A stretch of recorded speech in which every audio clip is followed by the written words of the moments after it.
Welcome to another episode of The Brand Called You, a podcast and podcast show that brings you leadership lessons, knowledge, experience, and wisdom from thousands of successful individuals from around the world.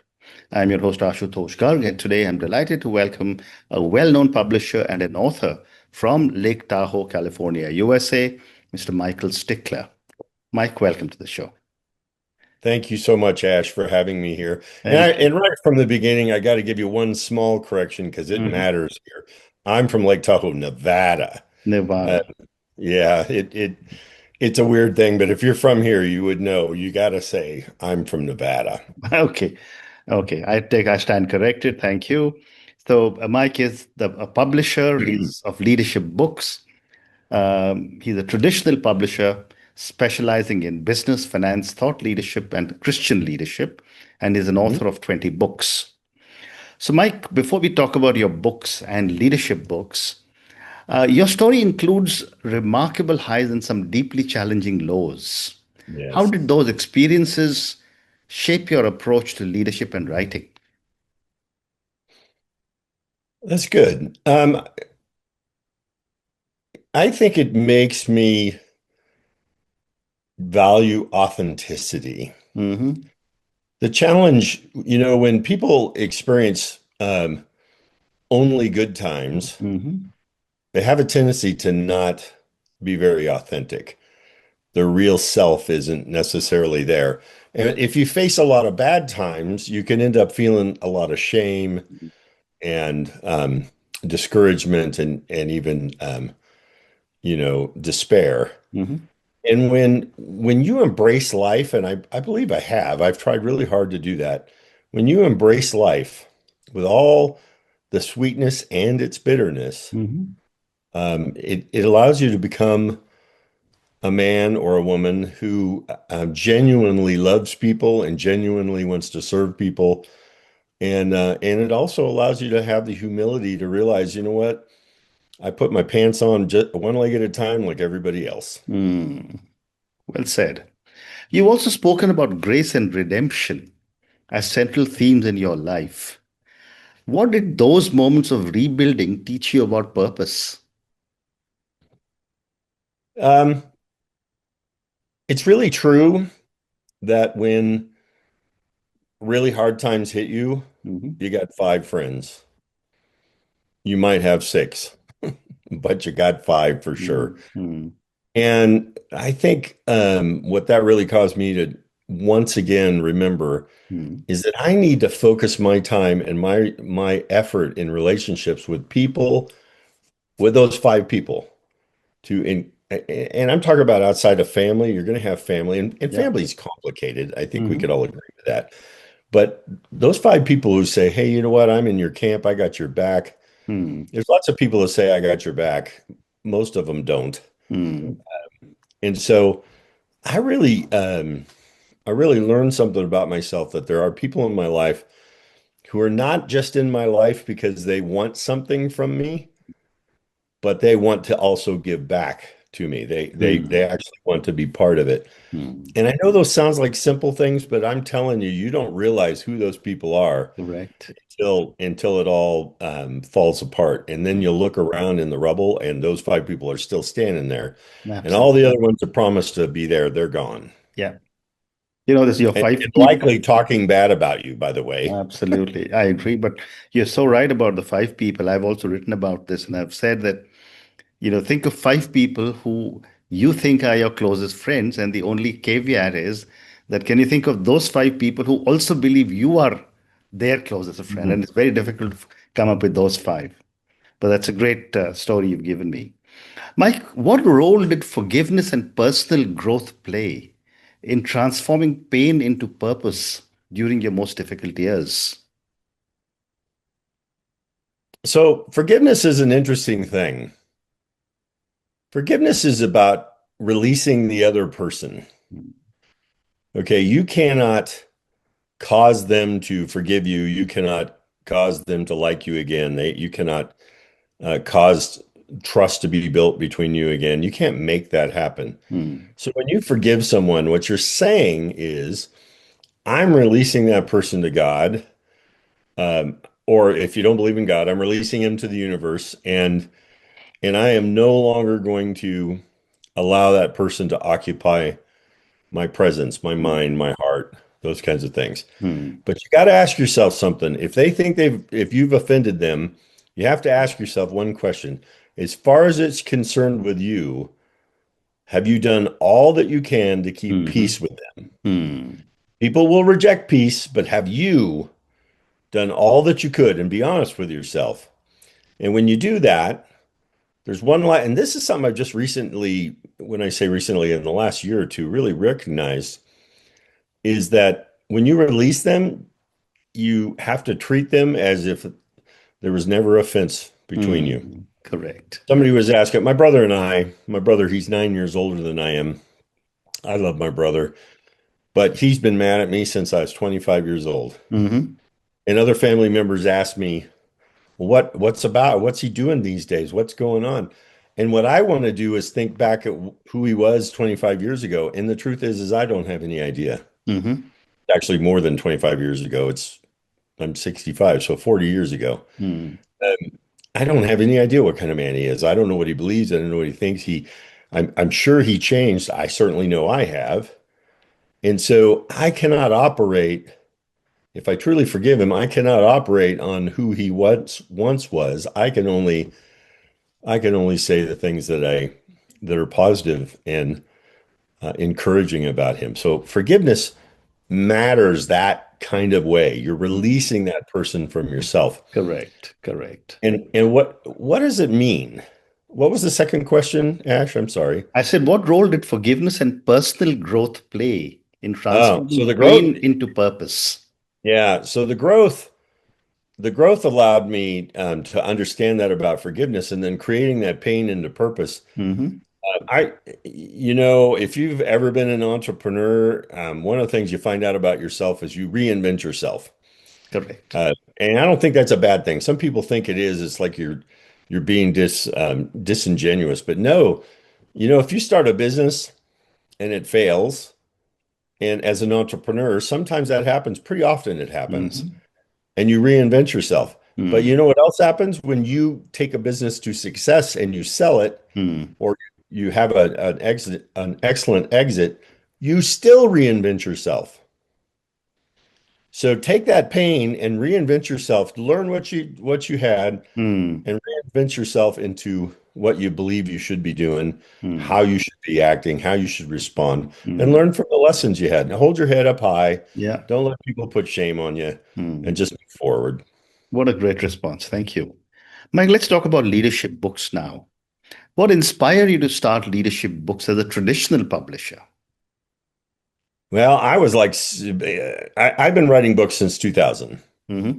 And when I got to 2013, I was like every other author, and maybe some of you will relate to this. Mm. I thought that if I just wrote a great manuscript and I threw it over the fence to the publisher would throw back bags of money and everything would be, copacetic. Correct.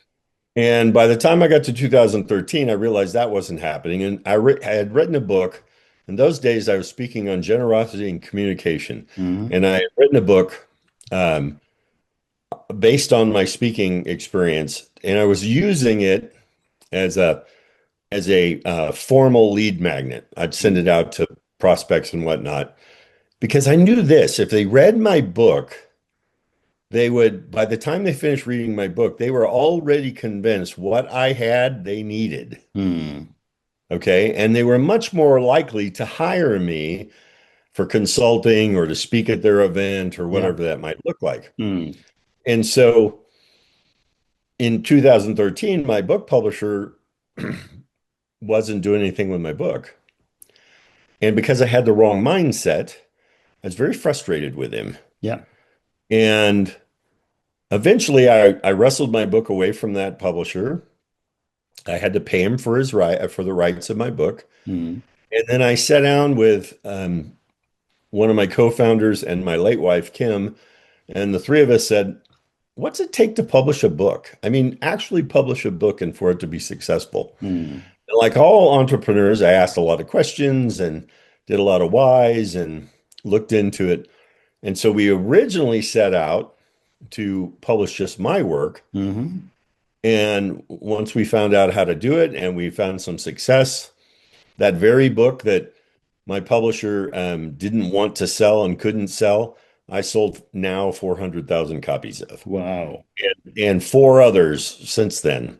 Amazing. So I say that to say that's what motivated me. The failure, the lack of the incorrect mindset I had is what Mm. motivated me into what now is called leadership books. Wow. So it was really quite And I'm a sure fun. you help a lot of aspiring authors who generally struggle from idea to print. What are Yes. the most common mistakes you see first time authors making? First time authors, the biggest mistake is they think that editing is what they had in high school or college when their English teacher redlined their paper and threw it and then Correct. delivered it back to them. Mm. A good manuscript needs to go through a minimum of four edits. A Mm. developmental edit, which is helping you set the storyline, make a flow to it, and keep the book interesting. A line edit that's going to go through, I like to, this is my way of looking at it. The line editor goes through every one of your sentences and makes it more robust. Hmm. The next edit is what I prefer to call a cold read. Most people call it a proofread, but we find someone who has an expertise in proofreading, and that person's job is to defend the English language. English has rules, Yeah. and it's important for them to defend it. And Mm. then the final edit comes with when you have the book, the physical book in your hand. Now, there might be other edits in between there. Mhm. These are stages of edits, but when you got that physical book in your hand, there's another edit because what at this point you are book blind. You cannot see the mistakes anymore, and Mm. your editors can't see the mistakes anymore. Mm. And so we take it through a peer process to identify additional errors and things to get corrected. So Mm. the book is nearly perfect. We don't believe books are ever perfect. Mm. Perfection is a pursuit, not an arrival. Well And said. every book that we do, we try to do better the next one. Mm. You've helped thousands of leaders publish their books. What consistent qualities of successful authors have you noticed, other than, of course, the minimum of four edits? You know, well, for the authors, let's switch it over to their role. The authors have to realize that they are now in the book business. Mm. Okay, the idea of throwing that book over the fence and then just waiting for bags of money to come back is Doesn't you happen. just got to get that out of your head because Yeah. what you have to do now is you have to be part of promoting it. Yeah. You have to build a presence. You have to work on your reputation. You have to be able to speak about it. These are all for nonfiction books, but you have to be on a completely engaged. I tell Mm. my authors that you're going to write a book year one, and then you're going to promote the book year two. Okay. And don't even think about writing another book in year till year three. Mm. Okay. But you got to be involved in this. And they just don't realize that how much there is. Correct. Correct. But with the onset of technology, how has the publishing landscape changed in the recent years, and how is leadership books adapting? Well, we like to think of ourselves as pretty out there on the edge because we're an independent company. We're not bogged down by um, a lot of corporate red tape. And we try to embrace everything with an open mind. That really paid off for us in our marketing efforts. Marketing is constantly changing. Meta just released another algorithm version just a few weeks ago, and we're Mhm. still trying to adjust to that. So you have to be constantly willing to change and adjust Right. and fly. Now with AI out there, we're embracing AI primarily in the area of marketing, but it's not ready yet, but I believe it will be to actually write books. Mm. And so those are some of the challenges that Yeah. you have to face in all of that. Mm. Mm. But I don't, there's a lot of people that are going, oh, I'll never use AI. It's, that's sacrilege. And I'm like, Why you not? hold that attitude too long and you're going to get left behind. Absolutely. But one other question I had on leadership books before I move to your books. How do you see faith and business leadership intersecting in the authors and books you work with? So I'm a Christian man, and I believe um, people who have practice of faith, not just exclusively Christianity, but people who have practice of faith, Yeah. that's the core of their being. Mm. It's what they wake up thinking about. It's the existential part of who they are. And so they need to write from that. Trying to put it in a box and stick it on the shelf and then write around it, Mm-hmm. you will lose your authenticity. Mm. So I tell authors, embrace it. Mm. Just embrace it. And then write from that, not with that, but write from that. And so your faith has everything to do with the quality of the writing and the genuineness. Mm. You're not going to fool people, by the way. If you're standing up on the stage, you're never going to fool them. They're going to identify who you are. Yeah. And if your book looks like you've tried to avoid it, they're going to feel a disconnect. Mm. And maybe even think you're disingenuous about it. Mm. So I think when it comes to being an author, you really need to embrace it. For me, Correct. my faith as a Christian, um, it's everything. It's about redemption and forgiveness and compassion and empathy, um, looking at people without judgment. All of those kind of things come Mm. from my core belief system. Yeah. Yeah. Let's not talk about your books, Mike. You've written 20 books. How do you choose the topics you want to write on, and how have they evolved over time? Well, I'll tell you this, my first 15 books, they sucked. Mm-hmm. And they were bad because I was writing to what I perceived the people that I was speaking in front of Mm. wanted. Okay, so I was writing for them, and they never were very successful. They didn't really, nobody really came back with saying, "Boy, this really helped a lot in their organization or whatever." Mm. And I was frustrated. I was a reluctant author to start with. And so I sat down with who is now our CFO, Art Ritter, and Art said, "Mike, look, you got to understand that publishing a book is not an individual sport, it's a team sport. Correct. And you're trying to do everything. Mm. What I want you to do is just be a storyteller." Mm. And that took a lot of weight off of me and a lot of pressure off of me because all I Right. had to do was just write and Mm. enjoy the writing part and the creativity part and Mm. not worry about edits and not worry about marketing and not worry about all those things because there was Mm. other people on the team to do it.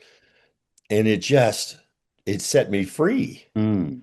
And so now my books reflected that. And the more I looked at it, the more I got involved, Mm. the more I wrote, the more I Yeah. just enjoyed it. Mm. Uh, and that's where I am today with it. Amazing. Your book, Journey to Generosity, is one of your best known works. What inspired that book and what message resonates the most with readers? Well, excellent question. That book is a Christian devotional that I wrote originally. That's the one I was mentioning earlier Mm. that I set out to use it as primarily a nice lead magnet to get people involved. Mhm.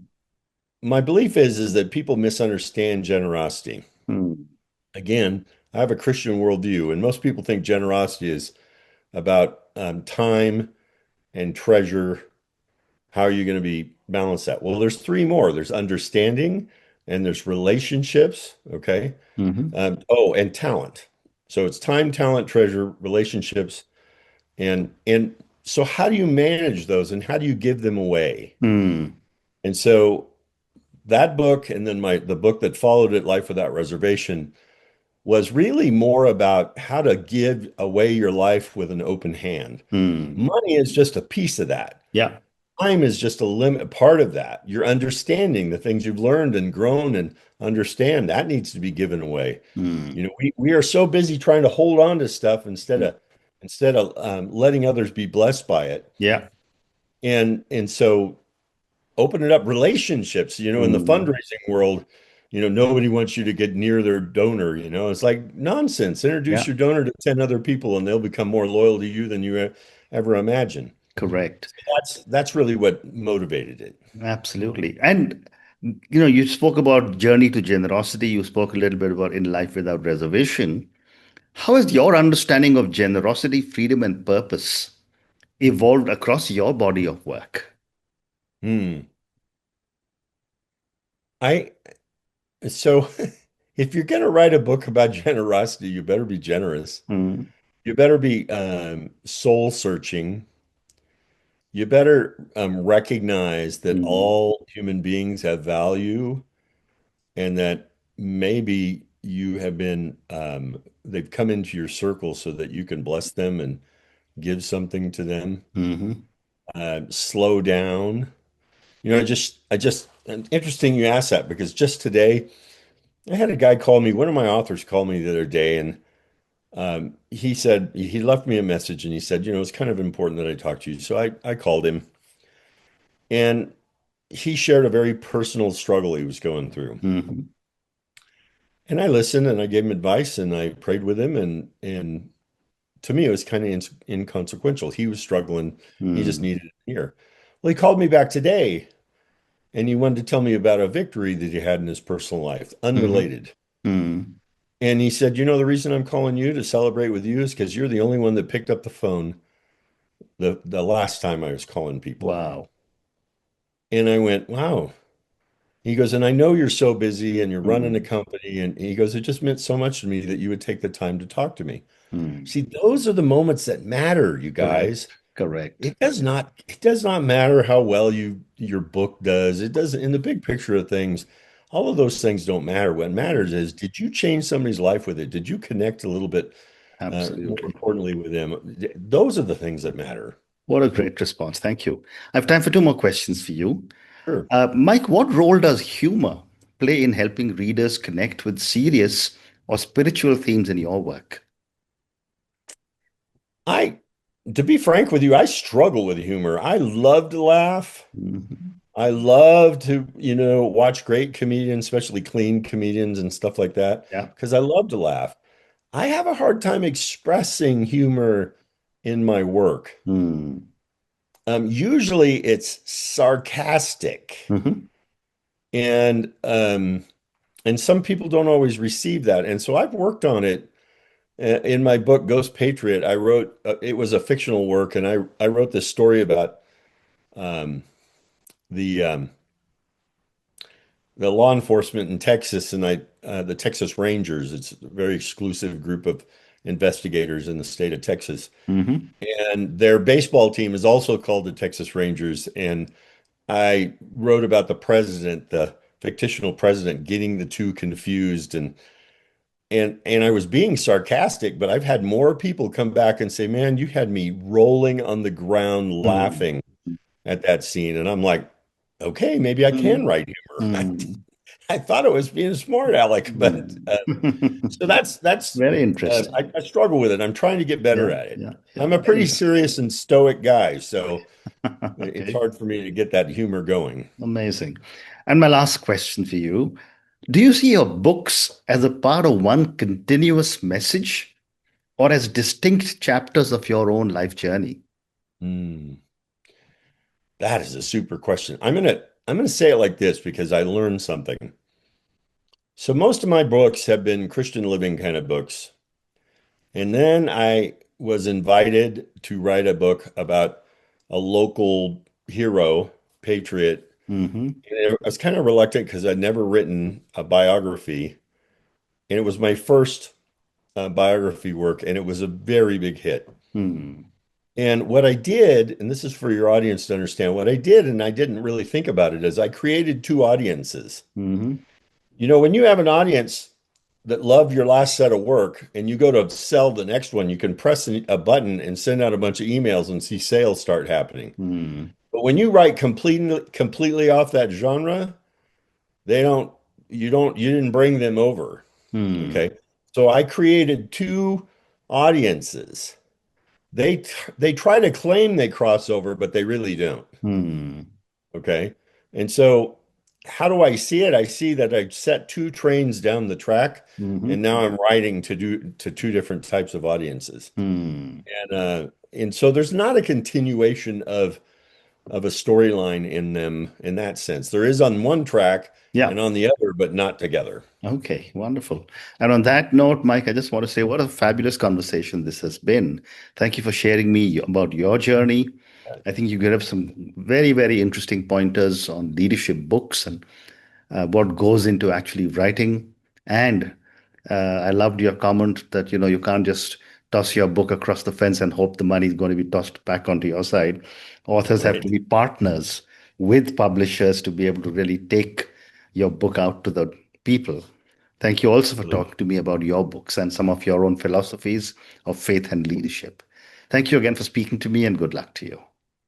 Well, thank you so much. And if I may, I would love to give this book to your audience if they'd Uh-huh. like to go to invisibletoviral.com and I'll get you a copy of it. I think you'll be blessed, and it's a great way to bless your audience. Thank you. Thank you for listening to the Brand Called You videocast and podcast, a platform that brings you knowledge, experience, and wisdom of hundreds of successful individuals from around the world. Do visit our website www.tbcy.in to watch and listen to the stories of many more individuals. You can also follow us on YouTube, Facebook, Instagram, and Twitter. Just search for the Brand Called You.